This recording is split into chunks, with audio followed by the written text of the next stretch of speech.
The World Health Organization has just identified a brand new strain of coronavirus known as Omicron. Omicron originated in South Africa, but has since spread to many countries in Europe and Asia and likely other places as well. Countries are now instituting travel bans to South Africa and other countries to protect against the spread of this brand new, highly contagious virus, again known as Omicron. We don't know very much about it right now, but we do know that investors are tremendously fearful, which is why Wall Street is down more than it has been all year long. The 10-year Treasury has fallen dramatically. Gold and Bitcoin are up dramatically as people retreat from growth stocks into safe haven assets. A whole lot to talk about in this video: what Omicron means for you, what we know about it today, and what the next steps are for your money. Now, my name is Kevin Conway. I make personal finance videos all the time. Please subscribe and especially like this video.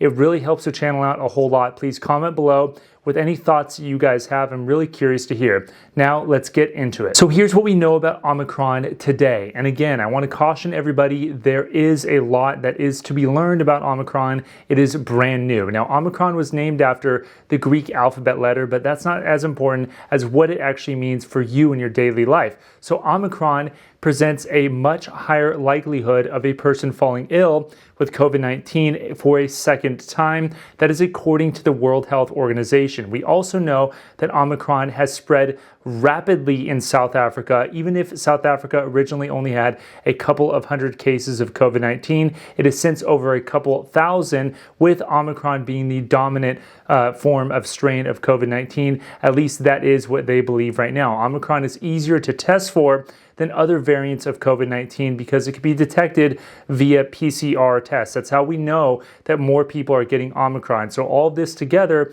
makes it look as if Omicron is more contagious than other variants of COVID-19. Omicron, also known as B.1.1.529, has since been detected in countries like Belgium, Israel, Hong Kong, Botswana, and of course, South Africa. This has led President Biden to saying that he is issuing a travel ban to and from South Africa beginning on Monday to try to curb the spread of this variant of COVID-19. Pfizer has said that it'll take around 2 weeks to determine whether or not their vaccine is effective or how effective it is against the Omicron strain. And if it isn't very effective, the fortunate news is, because these are mRNA vaccines, they can be tweaked with relative ease, but it'll still take several weeks in order to do that and several months to roll out the full vaccines, according to the Wall Street Journal. South Africa's National Institute for Communicable Diseases has stated that over 90%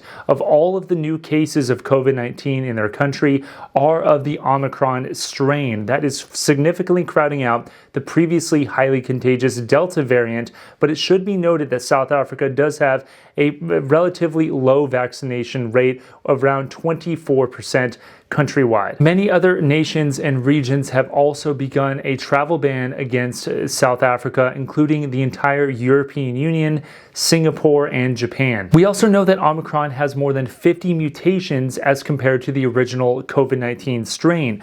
30 mutations of which affect the spike protein, the center of which most of these vaccines go after an attack. That is why there is a high level of concern among the international community as to whether or not the current vaccines can be effective and to what extent they can be effective, if they are, against this new strain of COVID-19. If you look at Wall Street and what investors think about this new variation of COVID-19, you could see that a lot of people have a lot of worries. The Dow Jones had its very worst trading day of all of 2021, down 900 points, and the S&P 500 is down more than 2.25%. Interestingly, investors are taking a page out of the 2020 playbook, investing in many of these so-called stay-at-home stocks, such as Peloton or Netflix, both of which were up on the day, as opposed to, for example, many of the airlines like Delta Airlines, American Airlines, or travel companies such as Norwegian, all of which suffered significantly negative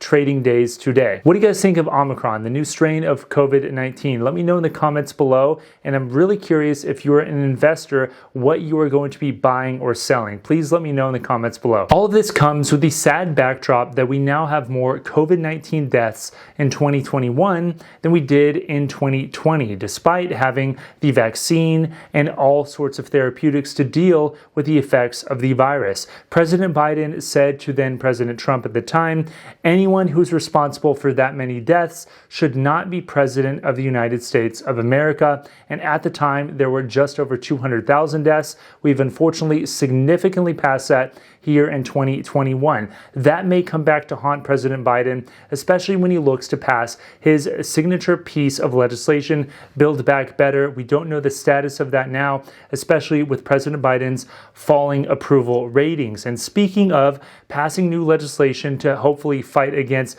a pending recession due to stay-at-home orders or travel bans, we do know that it is going to be a much tougher road to climb this time around versus earlier on in the pandemic, because the Fed and Congress have basically spent all of the money that they possibly can without running the risk of a huge runaway inflation. We do know that if there are stay-at-home orders and more cash is pumped into the economy, fewer workers will be able to work, less goods will be able to be produced, and more money will have to chase fewer goods, aka you will have a lot of inflation. That is a bad thing for all the savers out there, all the people who are seeing higher gas prices and higher grocery bills. We don't want that to happen this time around. So the Fed and Congress have a lot fewer choices at their disposal, with interest rates already so low and stimulus already so high, to deal with a potential second recession as a result of COVID-19 and the variant from Omicron. I really want to know what everybody has to say out there. Please comment below, share this video, like this video. I will give you more information as soon as I have it.